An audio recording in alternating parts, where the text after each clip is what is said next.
High-functioning anxiety isn't always incessant overthinking or sleepless nights. Sometimes it shows up as the constant need to prove your worth, the subtle self-comparisons, or the relentless planning. These often ever-present behaviors and ways of thinking can be subtle manifestations of your high-functioning anxiety. I'm a firm believer that awareness and understanding can help you stop struggling and begin thriving. So in today's episode, we'll delve into the more subtle signs of high-functioning anxiety to help you better understand yourself and pave the path towards healing.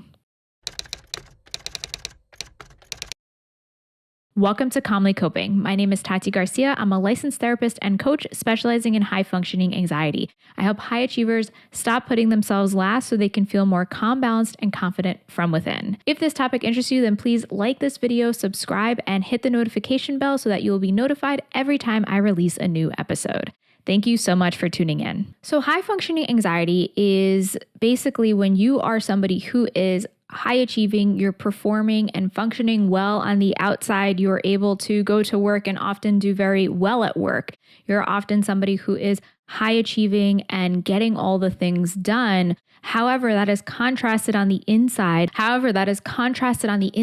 By an internal struggle of overthinking, of feeling anxious, of self-doubt, of worrying about the future and the what ifs, and that can feel really uncomfortable. The thing with anxiety is that it's not always the apparent panic attacks or the intense fear or dread of the future, and it can also manifest in more subtle ways in your behavior and the ways that you think about things, as well as the way that you feel. So we're going to talk more about that today. If you're not sure whether or not you have high-functioning anxiety, I have a free quiz that can help you figure that out. You can go to hfaquiz.com or click on the link in the description or the show notes so that you can get access to that less than 5-minute quiz, and you will also get personalized resources depending on your results. The thing with high-functioning anxiety is that it can be really hard to recognize because it tends to be hidden by a mask. I just did a recent episode on this, all about the mask of high-functioning anxiety, so go check that out. I will also leave a card in the corner if you're watching on YouTube so you can check that out. But it's basically the idea that on the outside, you appear to be doing well. You are calm and successful. You appear competent to others. You may be a perfectionist. And so as a result, you create very high quality work. So your struggles aren't something that other people are necessarily going to see. It's not something that is outwardly visible. Now, that is the case with anxiety in general. However, a lot of times when it comes to a diagnosable anxiety disorder, it's something that is having a negative impact on your daily functioning and on your day-to-day. So it can sometimes be more visible in ways of, let's say, avoidance of certain things or experiencing intense feelings of physical symptoms that might make it harder for you to go about your day. It's not to say that high-functioning anxiety is comfortable and it's something that feels good, because it's certainly not. However, it's just what highlights high-functioning anxiety is that contrast between what's on the outside versus what's on the inside. It's the idea that the people around you probably wouldn't guess or suspect that you're even struggling with anxiety, that you're even struggling with constantly doubting yourself or overthinking things. So now let's dive into those subtle signs of high-functioning anxiety. Number one is constant self-comparison. So while appearing confident externally, those with high-functioning anxiety tend to compare themselves to others often. And they may feel the need to measure up to certain standards because of their high expectations. So this persistent comparison can lead to a lot of self-doubt. It can feel like this feeling of, I'm not doing enough, or other people are doing better than me. And it can often be coming from a place of fear. Maybe it is a fear of failure, a fear of not measuring up. And so we can often look at other people and see, well, they're doing more, they're accomplishing more, especially when it comes to the highlight reels of social media. And that constant self-comparison can leave you feeling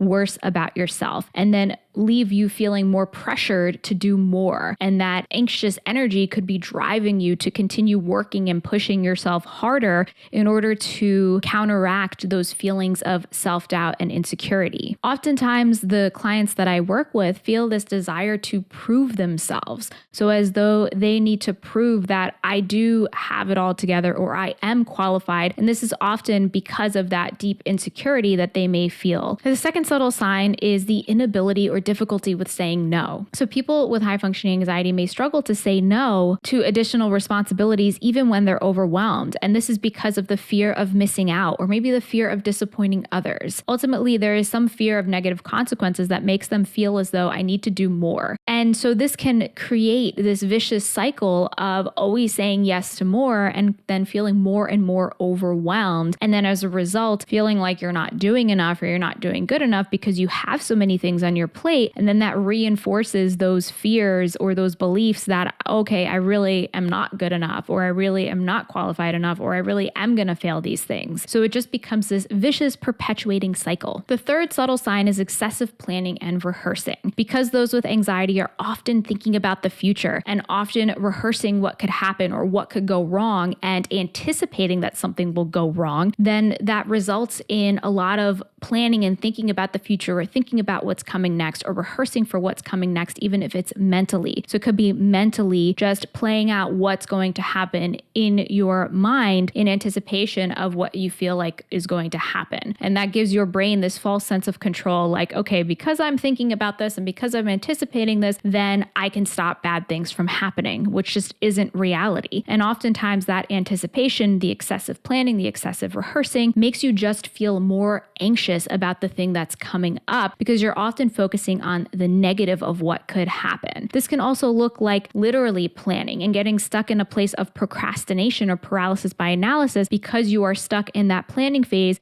because you're afraid of failure or what could happen if you move forward and do the thing that you're feeling nervous about. And this can be a way to cope with that fear of the unknown or the fear of what ifs, what could go wrong and what could happen. Another subtle sign of high functioning anxiety is over apologizing. So this can be apologizing excessively, even for minor things, even for things that aren't even your fault. That feeling like you need to say sorry because you don't want people to be mad at you or to look at you differently or to perceive you in the wrong way. And so then you apologize, but really afterwards you think, well, this wasn't even really my fault. Why did I apologize? And it becomes this automatic habit that you're not even consciously aware of. It could be linked with a heightened sense of responsibility, feeling like everything falls on your shoulders. And so you need to keep the people around you comfortable, or you need to be on top of things constantly, or you need to take care of every person around you and combat all the problems because you're afraid of what could happen if something goes wrong. And that fear of negative consequences makes you feel this internal sense that all of it falls on you. And then, of course, that behavior is the apologizing, the going above and beyond to help other people. Another subtle sign is inner restlessness. So it's that feeling like you always need to be busy, you always need to be doing more. You can't just sit down and relax and just let go because there's always this inner drive that I'm missing something, or I need to fix something, or I need to keep doing this, or I need to check these things off of my to-do list. It could also be a literal fidgeting. It could be, tapping your foot or shaking your hand or anything that is a sign of that inner restlessness that you're feeling. Another subtle sign that I kind of touched on in the excessive planning and rehearsing, but this is using procrastination as a coping mechanism. So instead of avoiding tasks altogether, those with high functioning anxiety may engage in procrastination as a way of managing that anxiety. So they may feel like I need to do this thing perfectly, but then it feels so insurmountable or overwhelming that they procrastinate as a result and then start to beat themselves up and then think, well, how come I can't get this started? How come I don't have the motivation? What's wrong with me? And then that inner negative dialogue makes it harder to continue going. And this can also result in delaying things to the last minute and using that kind of drive of this needs to get done, the deadline in order to get tasks done. And then really it's that anxiety, that pressure that's pushing you forward and propelling you. And that also reinforces the idea that many people with high functioning anxiety unconsciously have, that they need to feel anxious and that fear needs to drive and propel their actions rather than coming from a place of groundedness and intentionality. Another subtle sign of high functioning anxiety are subtle physical symptoms. It could be you clenching your jaw or tensing your muscles or headaches. Things that maybe aren't extremely evident or apparent, like would be in a panic attack where there is this strong, intense feeling of your heart beating really quickly and you're sweating and you're feeling really uncomfortable, but it's more of those day-to-day subtle signs and symptoms often coming from a place of tension.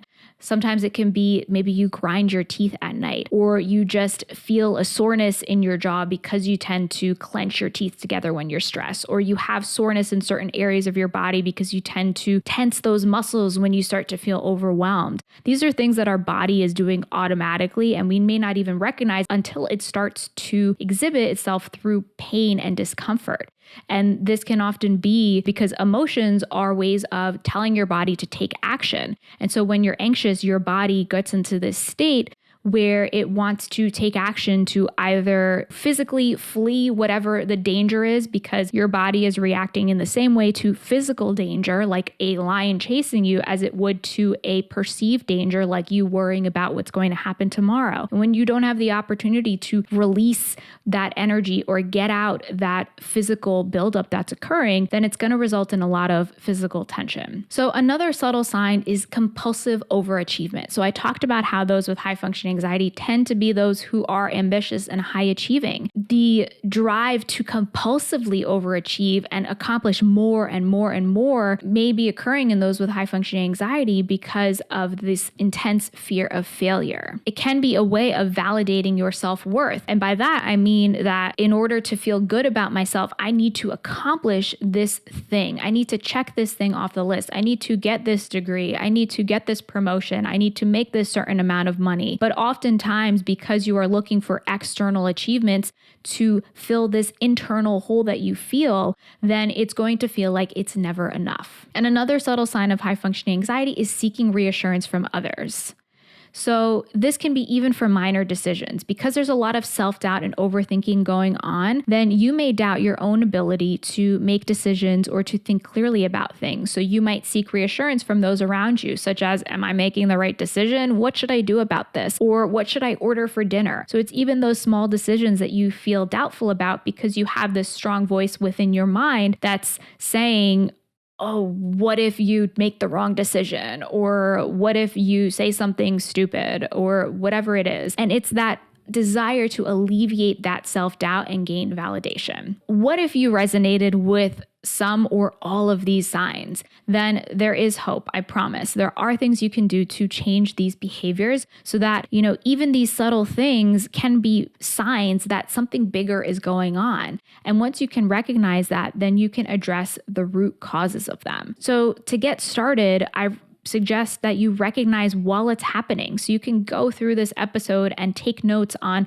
what you noticed, what behaviors, and then just go through one by one. Maybe pick one per week or one for a few days and start to notice what's happening and then question, what's going on when this behavior is happening? What is driving this behavior? Is there fear under the surface? Am I worried about something going wrong? Am I thinking negative thoughts about myself? And also, I want you to practice self-compassion. This is the act of being kind to yourself and recognizing that it's okay to feel this way. It's okay to have these struggles, and you're not going to feel this way forever. And so this is the act of speaking to yourself like you would to a friend and giving yourself that kindness and support. And if you're looking for more support on how to overcome high functioning anxiety, I have a free training that will walk you through my 3-phase process of getting to the root of your struggle so you can create work-life balance, feel calmer from within, and have inner confidence.